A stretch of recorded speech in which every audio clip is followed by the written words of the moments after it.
जो next topic है वो है dipole in a uniform electric field. मतलब एक इलेक्ट्रिक डायपोल अपने पास और उसको हमने एक यूनिफॉर्म इलेक्ट्रिक फील्ड में रखा हुआ है। पहली बात तो ये कि ये जो यूनिफॉर्म इलेक्ट्रिक फील्ड है इसका मीनिंग क्या है। यहाँ पे ये जो वर्ड है ना यूनिफॉर्म इलेक्ट्रिक फील्ड, इसका मीनिंग क्या है।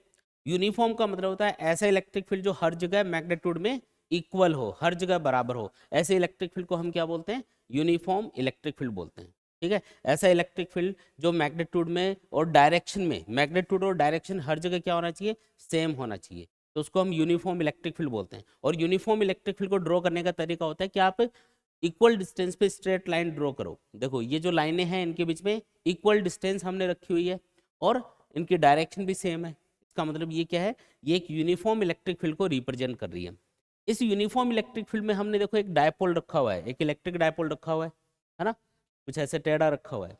अच्छा, किसी भी इलेक्ट्रिक डायपोल के लिए जो इलेक्ट्रिक डायपोल मोमेंट है उसकी डायरेक्शन क्या होती है, नेगेटिव चार्ज से पॉजिटिव चार्ज की तरफ। ये नेगेटिव चार्ज है, ये पॉजिटिव चार्ज है, तो नेगेटिव चार्ज से पॉजिटिव चार्ज की तरफ, नेगेटिव चार्ज से पॉजिटिव चार्ज की तरफ आपको इलेक्ट्रिक डायपोल मोमेंट की डायरेक्शन कंसिडर करनी है। ये क्या हो गई, इलेक्ट्रिक डायपोल मोमेंट की डायरेक्शन हो गई। आया समझ में। ये मान लेते हैं कुछ एंगल है थीटा, तो थीटा एंगल है मान लो। तो यहाँ पे हमने डायपोल को कुछ इस तरीके से रखा है कि जो इलेक्ट्रिक डायपोल मोमेंट है और जो इलेक्ट्रिक फील्ड उनके बीच में कोई एंगल थीटा बन रहा है। अब हमको ये पता करना है कि जब डायपोल को ऐसे इलेक्ट्रिक फील्ड में रखा जाएगा तो इस पर कितना फोर्स लगेगा या कितना टॉर्क लगेगा, ये हमको कैलकुलेट करके बताना है। एक एक करके चीजों पे आता है। देखो सबसे पहले तो ये बताओ कि जब भी कोई चार्ज पार्टिकल इलेक्ट्रिक फील्ड में रखा जाता है तो उसके ऊपर जो फोर्स लगेगा, किसी भी चार्ज पार्टिकल को अगर आप इलेक्ट्रिक फील्ड में रखते हो तो उसके ऊपर जो फोर्स लगेगा उस फोर्स को हम कौन से वाले फॉर्मूले से कैलकुलेट करेंगे। क्या होता है formula, F equals to Q into E. याद है क्या फॉर्मूला, अरे याद है या भूल गए। देखो F equals to Q into E, मतलब अगर Q चार्ज को इलेक्ट्रिक फील्ड E में रखा जाएगा तो फोर्स लगेगा Q इंटू ई। अगर पॉजिटिव चार्ज है तो फोर्स की डायरेक्शन किधर होगी, along the direction of electric field. और अगर नेगेटिव चार्ज है तो फोर्स की डायरेक्शन क्या होगी, opposite to the direction of the electric field. देखो यहाँ पे ये जो नेगेटिव चार्ज है इसके ऊपर फोर्स की डायरेक्शन होनी चाहिए इलेक्ट्रिक फील्ड के अपोजिट, मतलब इधर होनी चाहिए। ठीक है, तो ये हो गई फोर्स की डायरेक्शन। और ये जो पॉजिटिव चार्ज है इसके ऊपर फोर्स की डायरेक्शन होनी चाहिए in the direction of electric field. अब फॉर्मूला क्या लगाएंगे फोर्स के लिए, तो इन दोनों चार्जेस का मैग्नीट्यूड बराबर ही होता है, ये हमको पता है। नेगेटिव चार्ज का और पॉजिटिव चार्ज का जो मैग्नीट्यूड है वो बराबर होगा इलेक्ट्रिक डायपोल में, कंडीशन है ये तो। ठीक है, तो नेगेटिव चार्ज पे जो फोर्स लगेगा उसको लिखेंगे F equals to minus of Q E. ये माइनस का सिंबल मैं सिर्फ डायरेक्शन को बताने के लिए यूज कर रहा हूँ कि भी डायरेक्शन ऑफ जो फोर्स है वो इलेक्ट्रिक फील्ड के अपोजिट है। बाकी मैग्नीट्यूड क्या होगा फोर्स का, क्यू इंटू ई के बराबर। ये वाला जो फोर्स है इसको लिखेंगे क्यू इंटू ई के बराबर। ठीक है, और इसकी डायरेक्शन इलेक्ट्रिक फील्ड के एलोंग लेनी है आपको। अब एक चीज बताओ, जो पॉजिटिव चार्ज है उस पर जो फोर्स लगा उसका मैग्नीट्यूड कितना है, क्यू इंटू ई। जो नेगेटिव चार्ज है उसके ऊपर जो फोर्स लगा उसका मैग्नीट्यूड कितना है, क्यू इंटू ई। माइनस सिंबल तो सिर्फ डायरेक्शन बताने के लिए। तो दोनों पे बराबर ही फोर्स लग रहा है क्या, दोनों पे बराबर फोर्स लग रहा है। और दोनों फोर्स देखो एक दूसरे के अपोजिट डायरेक्शन में भी है। ये वाला फोर्स इधर है, इस पे लगने वाला फोर्स इधर है, तो दोनों फोर्स की डायरेक्शन क्या हो गई, एक दूसरे के अपोजिट। और दो फोर्स अगर एक ही ऑब्जेक्ट पे लग रहे हैं और अपोजिट डायरेक्शन लग रहे हैं तो दोनों एक दूसरे को कैंसिल कर देंगे। तो जो टोटल फोर्स आएगा यहाँ पे डायपोल के ऊपर, नेट फोर्स जो आएगा वो कितना आएगा, जीरो। वेरी इंपॉर्टेंट पॉइंट है ये कि जब भी किसी इलेक्ट्रिक डायपोल को एक यूनिफॉर्म इलेक्ट्रिक फील्ड में रखा जाएगा तो उसके ऊपर टोटल फोर्स हमेशा जीरो लगेगा। किसी भी इलेक्ट्रिक डायपोल को यूनिफॉर्म इलेक्ट्रिक फील्ड में, यानी कि ऐसे इलेक्ट्रिक फील्ड में जो हर जगह बराबर है, अगर उसको रखा जाएगा तो उसमें टोटल जो फोर्स आएगा वो हमेशा जीरो आएगा। पहली बात समझ में आ गई। अच्छा, ये दोनों जो फोर्स हैं ये इसको घुमाने की कोशिश करेंगे। अगर आप ध्यान से देखोगे तो आपको नजर आएगा कि ये वाला जो फोर्स है ये इसको इधर खींचेगा, ये वाला फोर्स इसको इधर खींचेगा, तो डायपोल ऐसे घूमने की कोशिश करेगा। और जब भी कोई चीज घूमती है तो क्या लगना जरूरी है उसके लिए, टॉर्क लगना जरूरी है। यानी कि यहाँ पे ये दोनों फोर्स मिलके क्या करेंगे, टॉर्क प्रोड्यूस करेंगे। क्या प्रोड्यूस करेंगे, टॉर्क। अच्छा, टॉर्क जो होता है ना उसका एक फॉर्मूला होता है। देखो टॉर्क इक्वल्स टू क्या होता है, टॉर्क से रिप्रेजेंट करते हैं टॉर्क को, torque equal to force into perpendicular distance. कौन सी परपेंडिकुलर डिस्टेंस, अगर एक ऑब्जेक्ट के ऊपर दो इक्वल फोर्स मिलके उस ऑब्जेक्ट को घुमाने की कोशिश कर रहे हैं, तो उन दोनों फोर्स के बीच की परपेंडिकुलर डिस्टेंस को आप किसी भी एक फोर्स से मल्टीप्लाई कर दो, आपको उस ऑब्जेक्ट पे लगने वाला टॉर्क मिल जाएगा। जैसे डायपोल पे ये दो फोर्स लग रहे हैं जिनका मैग्नीट्यूड कितना है, Q इंटू ई के बराबर है, और दोनों के बीच में परपेंडिकुलर डिस्टेंस कितनी है। परपेंडिकुलर डिस्टेंस का मतलब है, अब देखो यहाँ पे डायग्राम में इसको आप परपेंडिकुलर डिस्टेंस नहीं बोलोगे, कहीं आप इसको समझो कि ये जो 2a डिस्टेंस होती है डायपोल के दोनों चार्जेस के बीच में, वो परपेंडिकुलर डिस्टेंस है, ऐसा नहीं है। परपेंडिकुलर डिस्टेंस अभी बताता हूँ, देखो कौन सी होगी। इन दोनों चार्जेस के बीच में जो डिस्टेंस होती है उसको तो हम बोलते हैं 2a, वो तो आपको पता ही है। तो क्या ये वाली डिस्टेंस परपेंडिकुलर डिस्टेंस मानी जाएगी? नहीं। कौन सी डिस्टेंस होगी परपेंडिकुलर डिस्टेंस? तो ये वाला जो फोर्स है ना, इसकी लाइन ऑफ एक्शन को आप पीछे बढ़ा दो, ऐसे बढ़ा दिया, और ये वाला जो फोर्स है इससे इसके ऊपर एक परपेंडिकुलर ड्रॉ कर दो, ऐसे। समझ में आया क्या? इस फोर्स वाली लाइन को पीछे बढ़ाया और फिर इससे एक परपेंडिकुलर ड्रॉ कर दिया, तो ये जो परपेंडिकुलर डिस्टेंस आएगी दोनों फोर्स के बीच में, ये है x, और ये यहाँ पे आपको पुट करनी है। Perpendicular distance between the forces का मतलब है कि दोनों जो फोर्स है उनकी जो लाइन ऑफ एक्शन है उनके बीच की परपेंडिकुलर डिस्टेंस, ना कि ये वाली डिस्टेंस। ठीक है, फॉर्मूला तो हमने लिख दिया, लेकिन x हमें पता नहीं है ये कितना है, ये वाली डिस्टेंस पता नहीं है हमको। तो ये वाली डिस्टेंस पता होती कि ये वाली डिस्टेंस कितनी है, 2a के बराबर है। तो फिर ये वाली डिस्टेंस हम कैसे कैलकुलेट करेंगे, ये वाली डिस्टेंस? तो इसके लिए देखो तरीका क्या है इसको कैलकुलेट करने का। सिंपल सा एक काम करो, देखो ये वाला एंगल कितना है यहाँ पे, बोलो थीटा। ये एंगल थीटा है, तो ये वाला एंगल भी कितना होगा, थीटा के बराबर। ये दो पैरेलल लाइंस हैं और तीसरी लाइन इनको काट रही है, तो ये वाला एंगल जितना होगा उतना ये वाला एंगल होगा। और एंगल के सामने हमेशा क्या होता है, एंगल के सामने हमेशा क्या होता है, परपेंडिकुलर। ये राइट एंगल ट्राइंगल ही तो है ये। ठीक है, एंगल के सामने हमेशा क्या होता है, परपेंडिकुलर।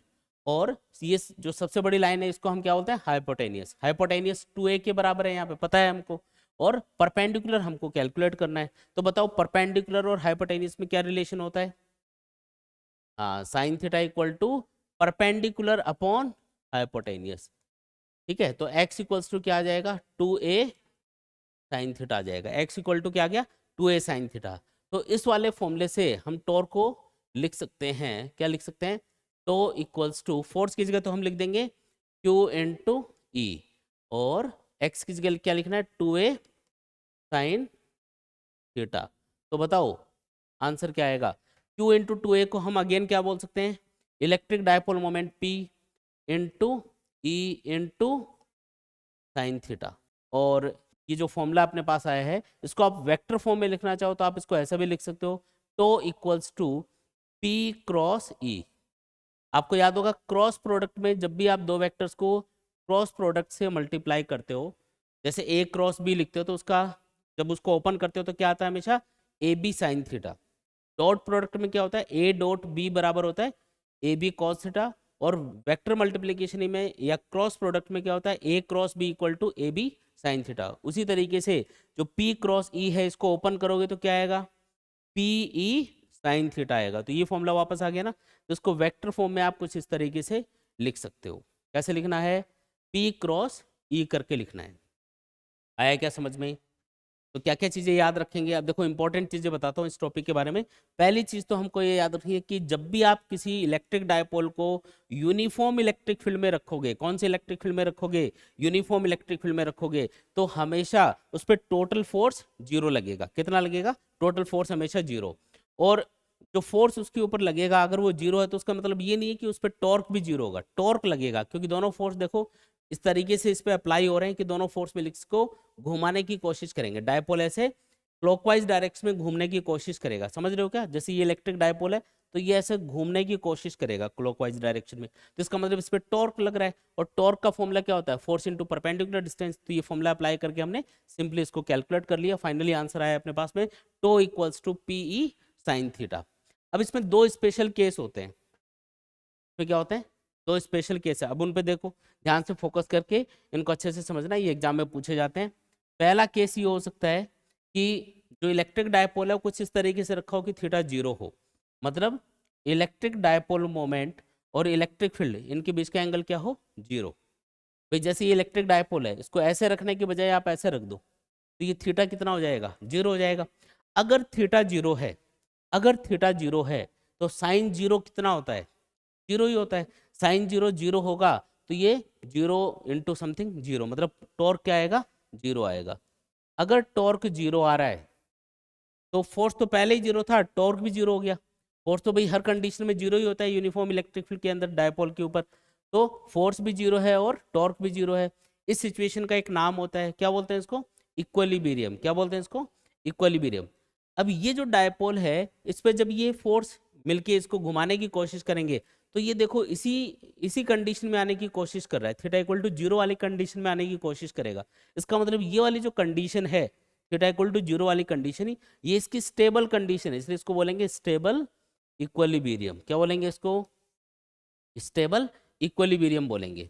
और अगर मैं इस डायपोल को उल्टा करके ऐसे रख दूं, मतलब पॉजिटिव चार्ज इधर नेगेटिव इधर ऐसे उल्टा घुमा दूं, तो आप देखोगे कि ये थीटा कितना हो जाएगा, 180 डिग्री हो जाएगा उस कंडीशन में। थीटा कितना हो जाएगा, बोलो, थीटा हो गया 180 डिग्री।